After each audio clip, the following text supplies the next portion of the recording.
Good afternoon, everybody. Good afternoon. I am excited to be here with you, and I'm going to kind of click along here. Great cities have great gardens, and it is our goal to build such a garden for Columbus, Georgia, and the entire region. And so, first and foremost, let me start by asking, how many of you have ever been to Columbus Botanical Garden? 1, 2, 3, 4, 5, okay. Not too bad. How many of you all even knew that we had a botanical garden? Well, I joined Columbus Botanical Garden February the 5th of 2018. And it's been my goal to help raise awareness so that we're no longer the hidden jewel. We're a jewel, but no longer hidden. Because right now we're finding that not enough people know about Columbus Botanical Garden, and it is our goal to change that so that folks know that we truly exist and that we are an amenity not just for Columbus, but the region at large. So let's talk a little bit about our garden. From the very beginning, we started as a gift from the Adams family. If you all know where Lowe's sits in Columbus, Georgia, the house where we are, the farmhouse, which was built in 1896, used to be at the Lowe's location.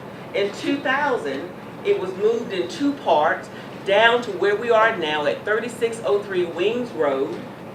And in addition to that, we also had moved to the property Cotton Gin. It's actually an authentic, it still has inside of it an authentic Lummus manufacturer cotton gin. And the home itself, again built in 1896, it's about 3,500 square feet. It contains 3 bathrooms inside of it. We use it quite a bit for rental property, etc. We're quite known for weddings and such. Right now, if any of you all have ever been to Columbus, I'm sure you have, and you know where Sam's and Walmart sit. Directly behind that is where we are in the garden. A lot of people had no clue about that. We're right across the street from Blanchard Elementary. One thing, I told you I was going to stay still, but I move around a lot. So one thing I'd like to point out is just recently, at the end of 2017, the Adams family was again benevolent and they gave to us 13 additional acres. Now, if you know, as you come up on Whittlesey Road, it looks like a forest over there. That's us. That entire strip of land that runs from Whittlesey Road all the way down Wings Road is actually the Columbus Botanical Garden, 13.1 acres. What we're endeavoring to do there is to integrate that land into the city's riding and bike trail. So before too long, we should have those things in the works. Where right now we're working on, of course, everything needs to have an artist rendition and we have to look at it and kind of vet it, but we're making sure that we integrate there. You'll also see further, as you go down, that the bulk of where our development is on this far side. All of this land here was pretty much as we received it, because part of our mission is to conserve the natural habitat. So you've got one part of the garden that's going to be a lot more developed than the other part, and then you have the other that we're sticking true to the whole mission, the conservation. One thing I might say is that Philip Adams Jr., when he was in grad school quite some years ago, this project was actually, he created the rendering for a botanical garden back in 1998. And so the family was so impressed with that. In 1999, they went before the Columbus City Council, and it was approved for us to become the Botanical Garden out of this young man's master's thesis. And so that gave birth to that, and that's where we are now. Hopefully, we shall soon see some type of signage there pointing people to where we reside there at 3603 Wings Road. Again, this shows you, it's probably too far for you to see it, but we're in the process now of undertaking a 10-year master plan, and to coincide with that, one of my jobs or areas of responsibility is development. We have undertaken a $10 million capital campaign. And with that $10 million capital campaign, we've got lots of great new venues and new exciting elements going to be added to the garden. I want to highlight just a few of those with you. Right now, we're still very much in the private phase of the garden development plan. We have gone to corporations and foundations. In fact, I've got a grant I got to get back to the office and finish writing, but we are currently at about 4.2 million of that $10 million goal. By year end, we project that we should be somewhere around 7.58 million, and then next year we'll be going public with the campaign so that we can involve all citizens and those to participate and help us raise the remaining dollars and push us over that $10 million mark. These are just some of the elements that you'll see here at the garden when you pull up. We've got what we call our farmhouse gardens that surround the actual farmhouse. Back there, that little shed back there, that actually is what they used to call their outhouse, if you will. It was where, instead of all the kids of the Adams family hanging out inside the house, they kind of built them an outside area, and they used to hang out quite a bit there, is my understanding, with their friends. Quite a number of them went to Columbus High School, and all the Columbus High School buddies would hang out over there in what they call their outhouse, their gym, their recreational room. Sam Wilburn, y'all know that name? Amazing banker, philanthropist. It's so funny because just this morning we got to the garden, and Sam's garden, the community garden, which has over 800 different camellia plants, and we just recently had the camellia show that came to Columbus, and a number of the judges came out and they all walked through the garden. We just recently have put a number of companion plants to go with it because, you know, camellia's blooming season is over right now. But we've added a number of azaleas and Japanese maples and so on and so forth. Well, this morning, to our surprise, when our two groundsmen arrived to kind of walk and survey the land and see what was going on, there were 2 tents pitched back there. Yes. There were some overnight visitors, shall we say. They had pitched a tent back there and they were set up, and before we left they came in and said, let me show y'all what we found from in these tents. They said, who's gonna cook the bacon? They came in with a full pack of bacon and other stuff, so some folks had kind of camped out back there, but we got on and we found it. But nevertheless, Sam M. Wilburn Community Garden, it was started back in 2013. We've grown considerably. And we've got a great multitude of different plants that we have out there. And we're really proud of what's happening there. We're on the National Community Garden circuit, if you will. We have folks from all over the country that actually come in and they visit the community garden. And so it's always lovely to walk out there and see folks and say, well, hey, where are you from? Well, we're from Tennessee, we're from California, we're from Colorado, etc. And so they are coming to visit our community garden. We're really proud about that. He wants to be the premier camellia garden in the country. And so he is well working on that goal. Just a few more shots of our camellia garden. This is a camellia bowl that's here that is really quite a nice feature that we often have there. Lots of folks come, as you see, they like to put the petals and so forth in there. And then far back there, you can't really see it, but there's a bell that was actually created by an artist in New Mexico. And so you can ring that bell. It kind of sounds like you're ringing the bell for them to come in for dinner or something like that. Chow time. The Sally H. Adams Vegetable Terraces. Shortly before the senior Adams passed away, he had actually dedicated this terrace garden to his wife Sally. In this terrace garden, we've grown all kinds of lovely vegetables. We've got Brussels sprouts and broccoli and kale and so on and so forth. And we are really blessed that it's been quite productive for us, and we actually give the produce from our garden to Mercy Med. Y'all familiar with Mercy Med? So we give those produce, we give that to them, and it's quite a blessing to be able to give back to the community that way. What we're looking for in the future is quite a number of farm-to-table dinners. There's an entire wellness component that we're looking to bring in next year. I've had yoga instructors to come out there to see us do some yoga in the gardens. I've also had some folks who are massage therapists, etc. In addition to that, because what I was doing before, I was working for the last 5 years as the director and COO of some personal care homes in the Brookstone subdivision, and also a nursing service. 2 of the homes took care of individuals, adults with developmental disabilities, many high functioning, differently abled, but indeed abled. And so one thing that we're looking to do with our therapeutic wellness component that we're looking for implementing next year is to have special needs folks come out there to be integrated fully into the community, help us farm the land, if you will, pluck up the vegetables and take them to Mercy Med and any other things, ways that they'd like to volunteer with us out in the garden. So we're really proud of the Sally H. Adams Vegetable Terraces and what we have to offer there. You'll see just again some other wonderful, wonderful pictures of the produce from our garden. And up in the garden, you see our wonderful volunteer, Miss Molly. In fact, just recently, she's been honored because she has been volunteering with us for almost as long as the gardens have been there. So she's truly a blessing to the garden. Our Mother's Rose Garden. When you enter the garden at 3603 Wings Road, you'll notice a water feature. That water feature was not there a year ago. In fact, that's part of our capital campaign. That water feature and the entire gardens there was about $350,000. It was named in honor of the mothers of Miss Nora Gerard and the grandmothers and sisters.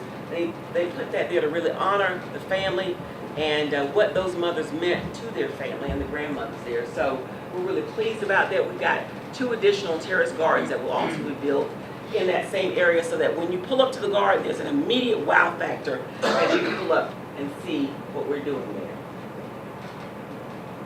Again, just another vantage point, another view of the garden, the rose garden.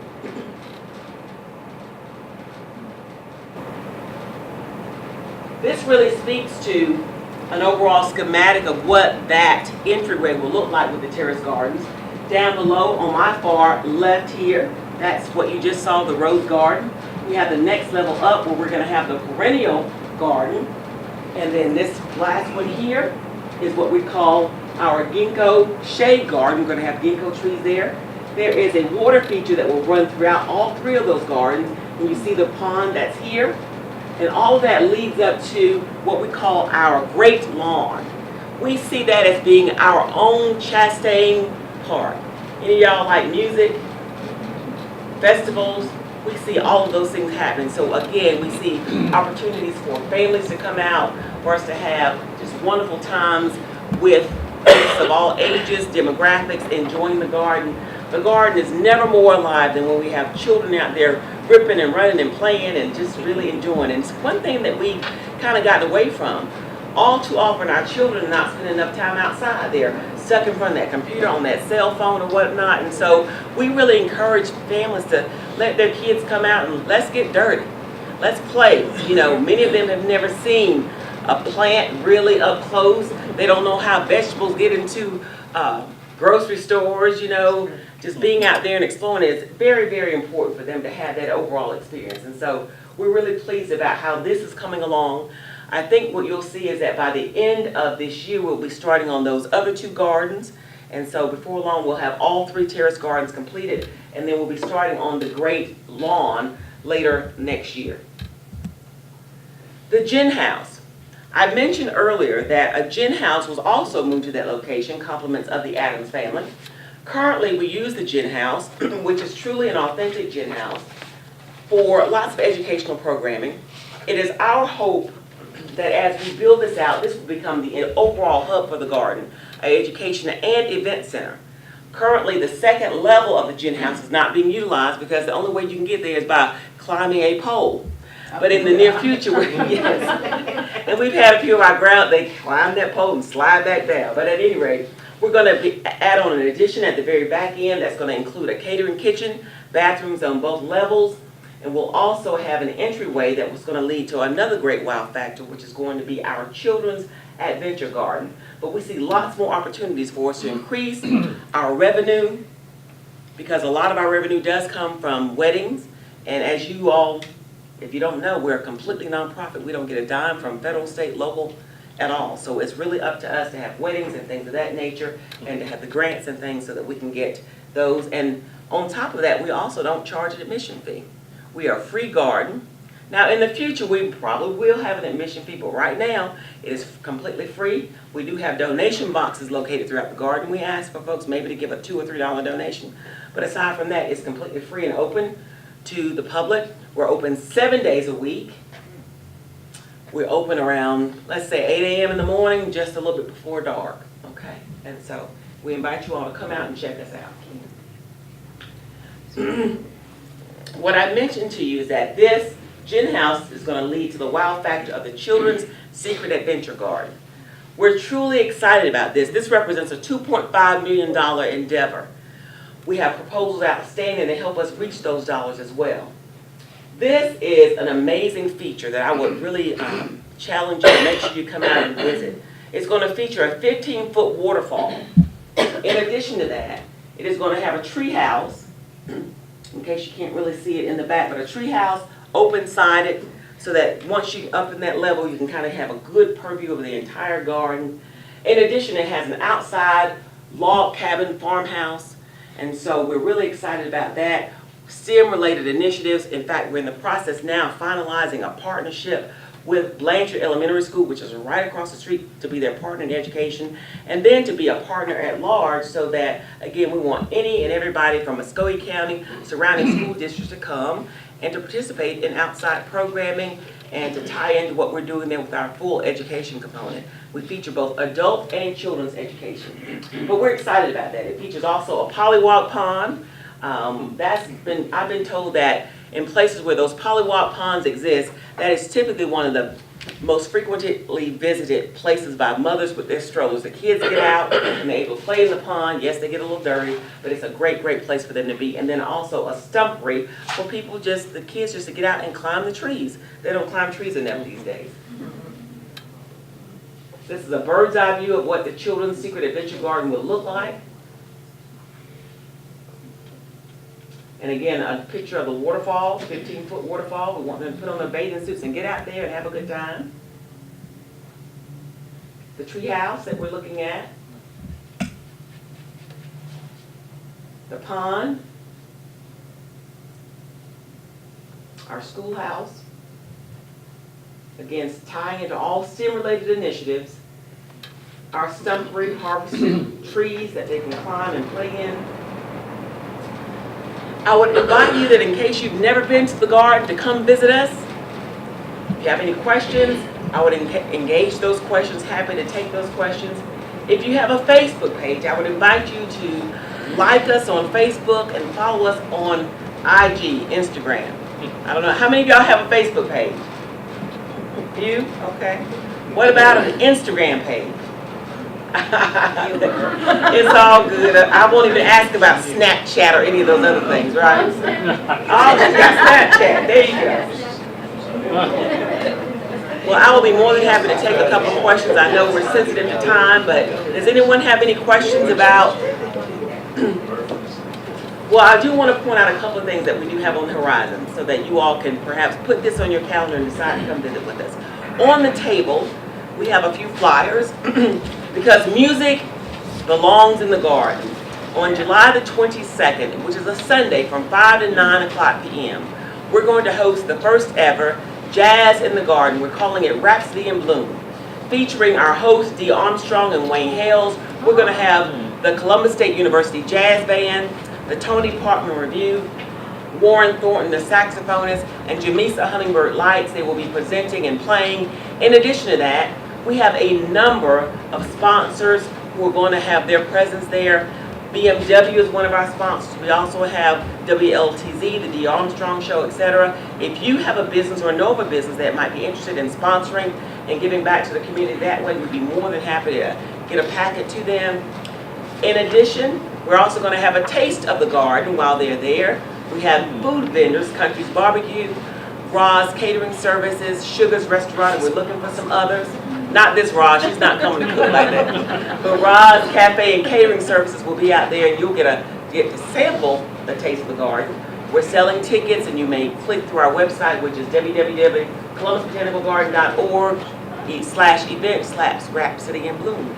And so that's there. And again, all these proceeds will go towards helping us to operate the garden, because we are truly a nonprofit, and this will help to go to operating funds.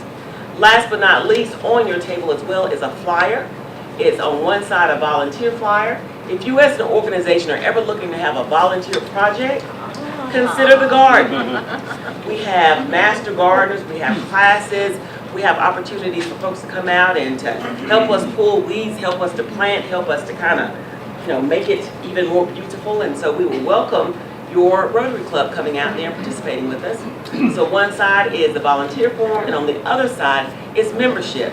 We have memberships for as little as $35 for an individual, $25 if you're a student or military, or $50 for a family. And then we go up from there. So thank you for allowing us, my mother and I, to be here with you today from the Columbus Botanical Garden.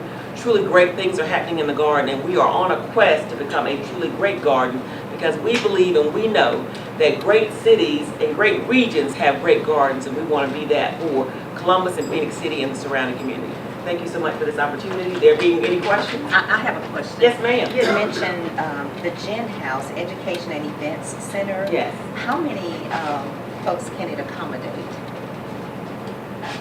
When it's For an all said event? and done, for the fully first and second floor, we're talking about between 500 to 600 or so folks. But right now, you're just currently using The bottom bottom floor. floor. And how many can that accommodate? Probably comfortably about 100 to 150 is our sweet spot Okay, so the bulk of the spaces on the next level. that we got to develop. Right. Absolutely. But then there's Okay. also the outside patio gardens that we're developing that gives us outside space around the garden. Right. Any questions? So who's going to come and visit the garden now? I'm gonna come. Please come and check us out. I With all of my appreciate it. grandkids. Bring them on. Bring them on. Thank And you. what's the time frame on the development project? Well, we're developing some now. Okay. We've got a couple of gardens that's going to start later on this year. Okay. The bulk of the development, though, will start next year Okay. as we get more of this money in tow. All right.